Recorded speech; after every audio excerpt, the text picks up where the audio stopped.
하나님이 기뻐하는 것을 쫓아가면 이라고 하는 제목으로 우리 말씀 나누겠습니다. 자, 사울 왕의 그 다윗에 대한 그 미움이 점점 극에 달하고 있습니다. 자, 사울은 다윗을 죽이려고 계속 묘책을 생각을 해냅니다. 자, 이번에 생각해낸 방법은 바로 결혼이었어요. 결혼. 자기 첫째 딸 메랍을 다윗에게 결혼하게 하는 거죠. 자, 이렇게 하는 이유가 있었습니다. 그 이유가 뭐냐면, 이 왕의 사위가 되어지면 그 왕에게 결혼 지참금을 주게 돼 있어요. 그러니까 왕이 원하는 선물을 들어주게 돼 있습니다. 그래서 그걸 이용해서 이 사울이 다윗에게 무리한 요구를 하려고 했었던 거예요. 그게 뭐냐면 17절에 보면 오직 너는 나를 위하여 용기를 내어 여호와의 싸움을 싸우라 라고 하는 말을 하는데요. 이게 뭐냐면 블레셋 사람과 가서 전쟁하라 라고 하는 그런 뜻입니다. 17절 중간 이후에 보면 그 이유에 대해서 말해주고 있는데, 이는 그가 생각하기를 내 손을 그에게 대지 않고 블레셋 사람들의 손을 그에게 대게 하리라.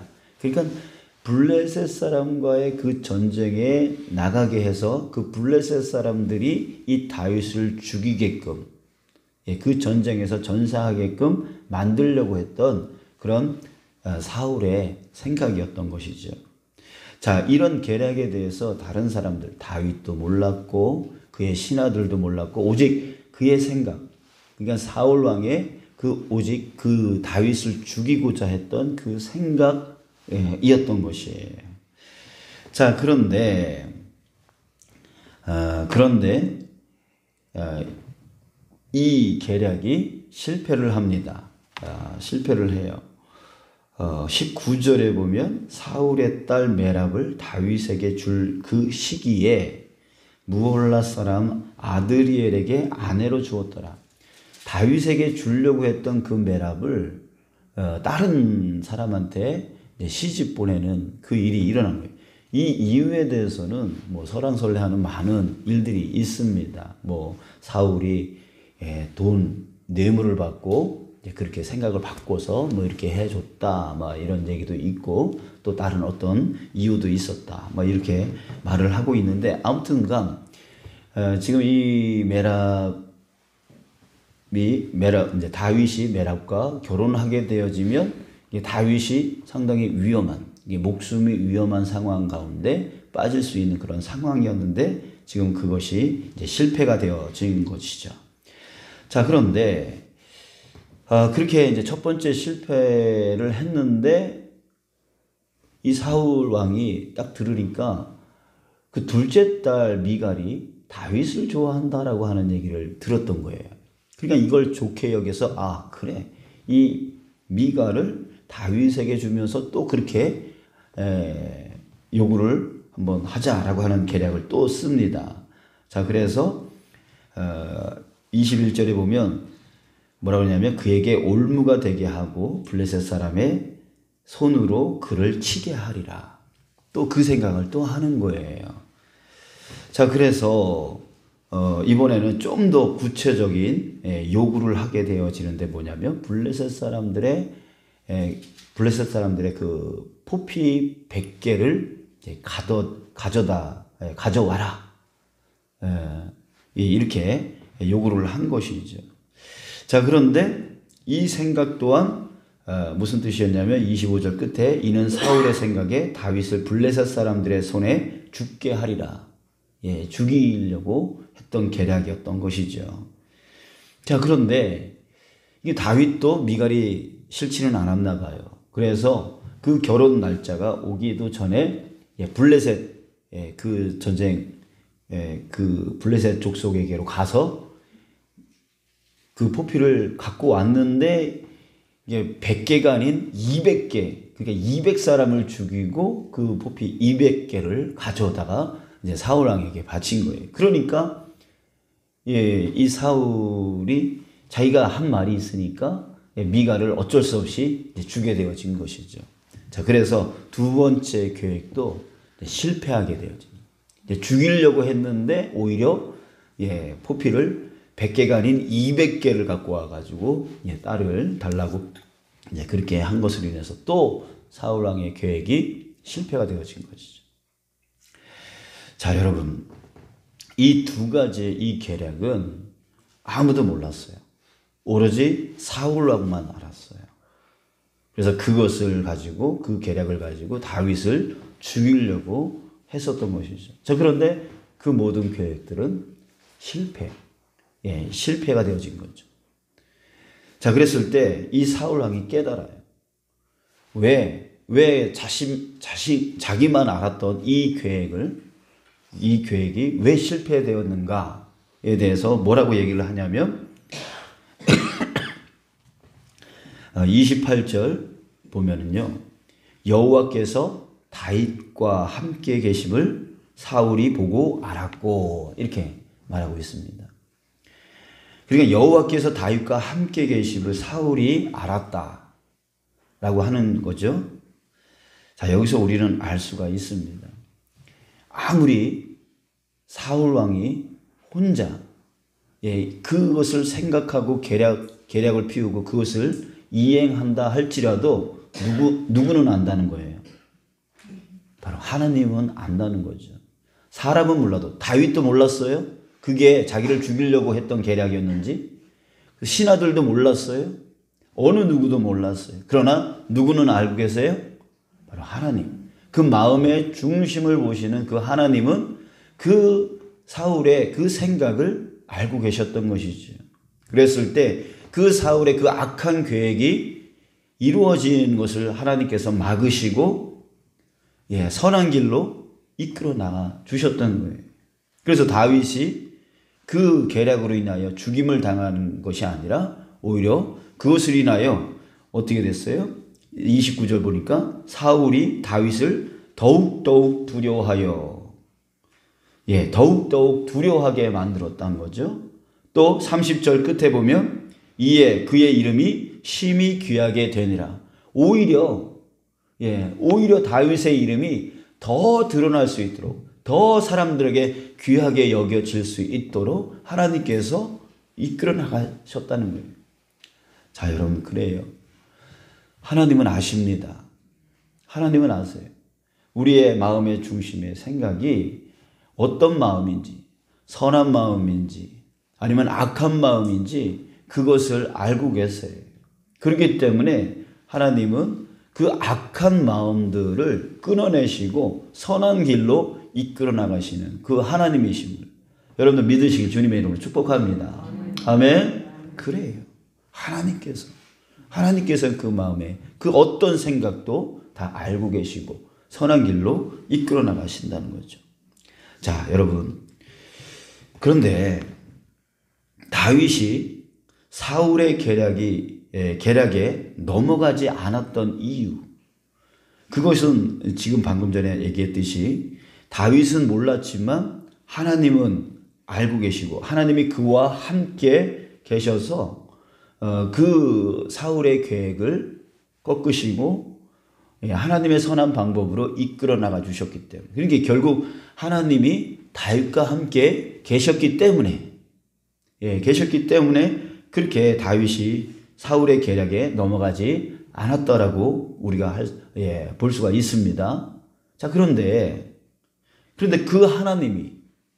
그 하나님이 어디 계셔야 돼요?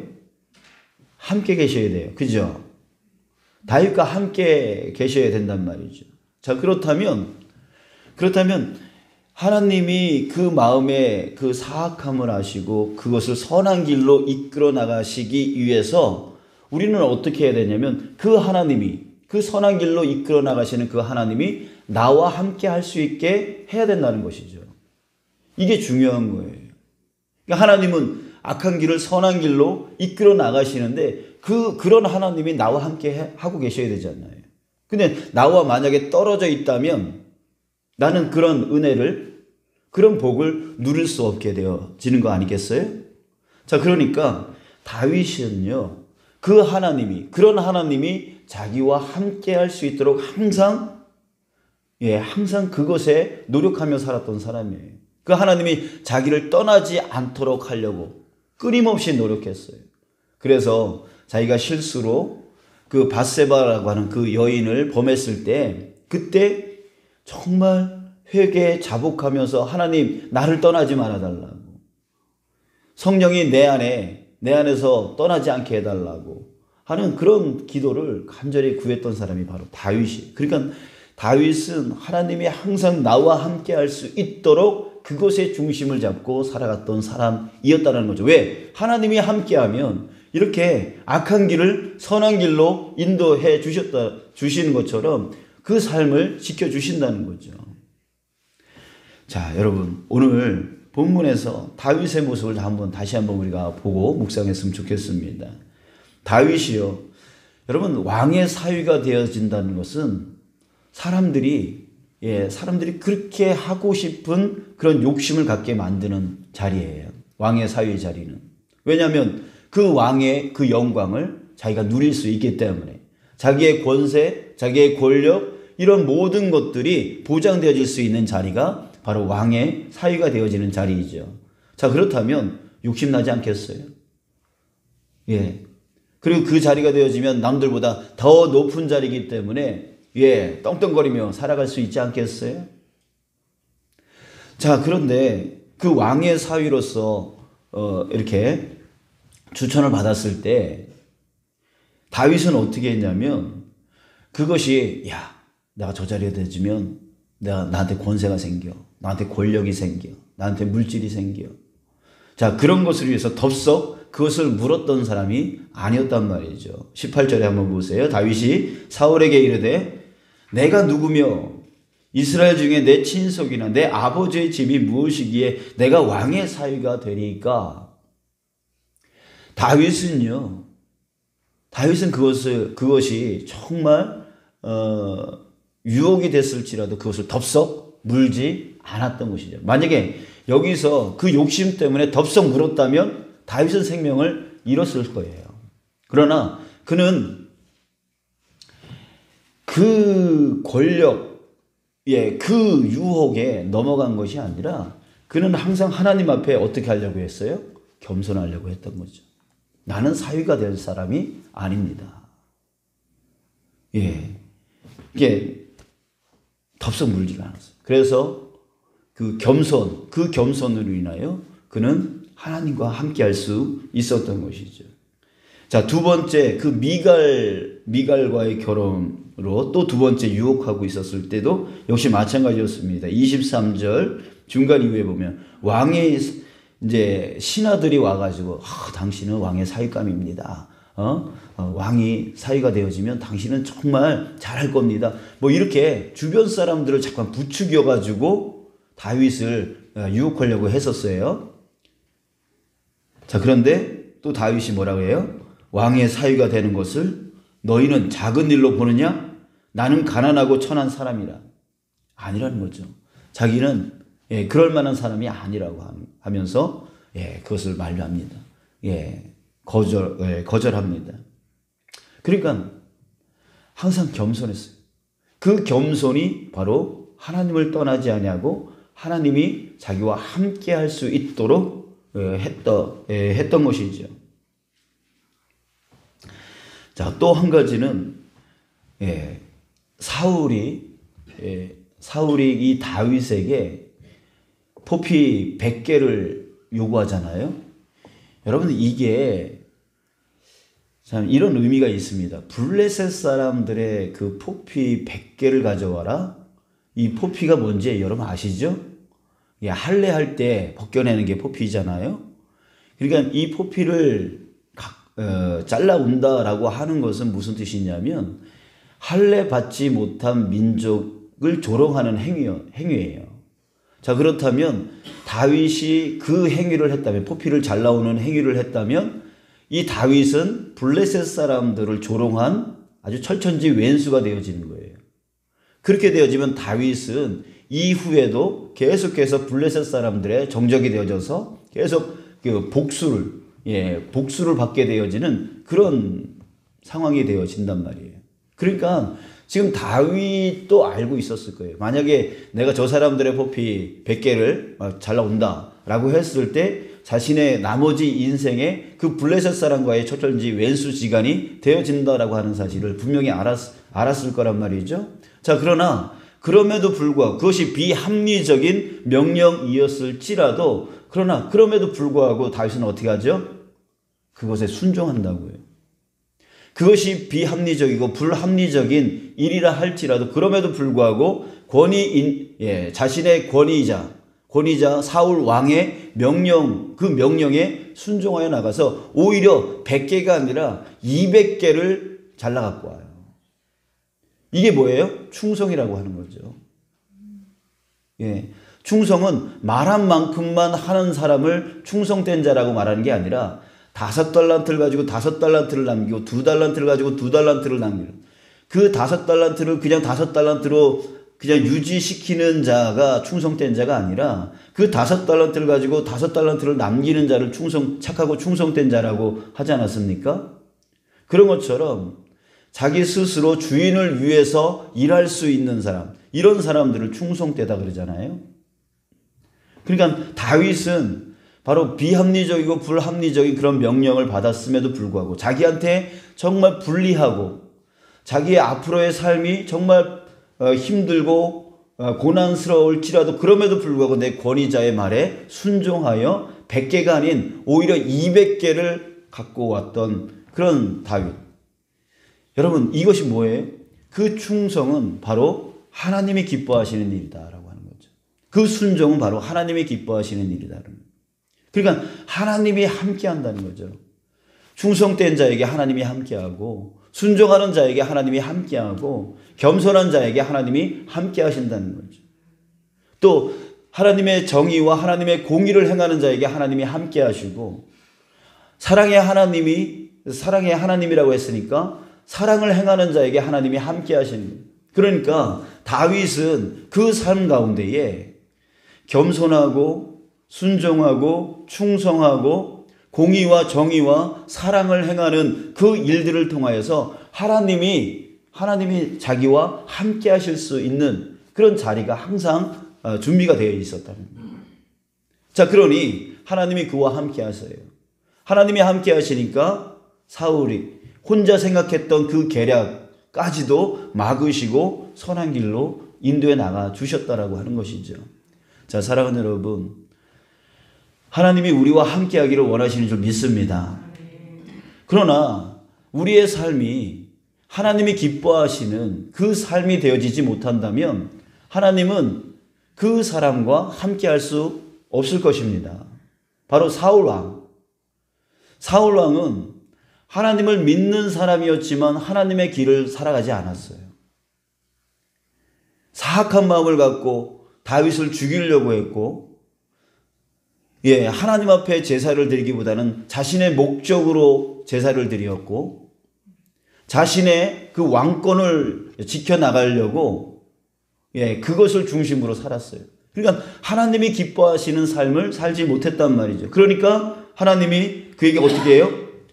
하나님이 그를 떠나셨다 이렇게 말하고 있는 거예요. 여러분, 하나님이 나와 함께 하기를 원하면서도 하나님이 기뻐하시는 그 삶을 우리가 살아가지 못한다면 하나님이 함께 할 수 없는 것이죠. 그래서 주여 주여 하는 자마다 다 천국에 들어갈 것이 아니다라고 했던 그 이유는 무엇입니까? 나는 하나님을 믿는다라고 외치고 있지만 그 삶은 하나님과 전혀 다른 삶을 살아간다면, 하나님이 기뻐하는 삶을 살아가지 못한다면 하나님이 함께 할 수가 없는 거예요.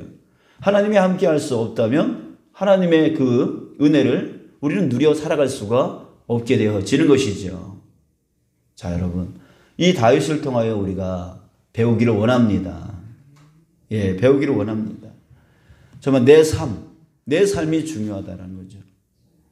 정말 하나님이 기뻐하시는 그 겸손의 삶, 하나님이 기뻐하시는 그 충성의 삶, 하나님이 기뻐하시는 그 순종의 삶, 하나님이 기뻐하시는 공의와 정의와 사랑을 행하여 살아가는 삶, 이 삶 가운데 하나님이 함께 하시고 하나님이 함께 하심을 통해서 우리의 삶을 하나님이 다윗을 지켜주시듯이 우리의 삶도 지켜주시고 인도해 주신다. 여러분, 우리 이것을 결코 잊어버리지 않기를 간절히 소원합니다. 그래서 오늘 하루의 삶, 정말 하나님과 함께 동행하는 여러분들의 삶이 되어지길 축복합니다. 그럴 때에 하나님의 공의와 정의, 하나님의 사랑, 하나님의 겸손과 충성과 순종이 여러분들의 삶 가운데 드러나기를 간절히 소원합니다. 그렇게 살기 위해서는 또 내 힘으로 안 된다는 거죠. 바로 보혜사 성령님, 성령의 힘이 필요한 거예요. 그래서 끊임없이 기도하는 자가 바로 하나님과 동행하는 자임을 믿습니다. 여러분들의 가정, 여러분들의 직장, 사업장에서 끊임없이 여러분들 기도하시기 바랍니다. 성령님, 나를 도우셔서 주님이 기뻐하시는 그 삶을 살아갈 수 있도록 도와달라고. 그렇게 되어질 때 하나님께서 여러분들의 삶 가운데 동행하시고 인도하여 주실 줄 믿습니다. 아멘.